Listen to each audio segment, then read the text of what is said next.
এবার বলো অর্চিতা গিফট দিয়েছে। কিসের উপলক্ষে? জন্মদিন উপলক্ষে।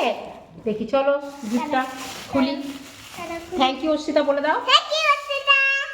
ও যায়নি, এই কালকে ওদের জন্মদিন গেছে, তো গিফটটা ম্যামরা রেখে দিয়েছে। এটা প্রত্যেকটা ম্যামরাই করে, যারা যায় না এই বাচ্চাগুলোকে দিয়ে দেয়।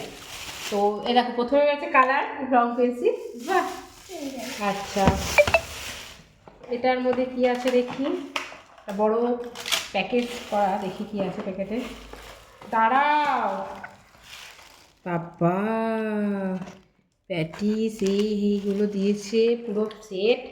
দাঁড়াও দাঁড়াও দাঁড়াও দাঁড়াও দাঁড়াও দাঁড়াও, আর দিয়েছে কি দেখি, এই দেখো দিয়া। বাহ টুনটুনির বই, বাহ গল্প, হ্যাঁ কি সুন্দর সুন্দর গল্প বই দিয়েছে। গল্পের বই কেমন দেখো তো, এটা খুব পছন্দ, মানে ও সত্যি কথা বলতে ও গল্প মানে শুনতে ভালোবাসে, এটা খুব উপকার হয়েছে দিয়েছে। আর দিয়েছে একটা রুল, একটা রবার। থ্যাংক ইউ বলে দাও। Thank you. বলো গিফট খুব পছন্দ হয়েছে। খুব পছন্দ হয়েছে। অর্চিতা তুমি খুব ভালো থেকো, অর্চিতা তুমি ভালো থেকো, সুস্থ থেকো। সুস্থ থেকো। কল দেবে তো, কল দিলে সারা চলো হবে। টাটা।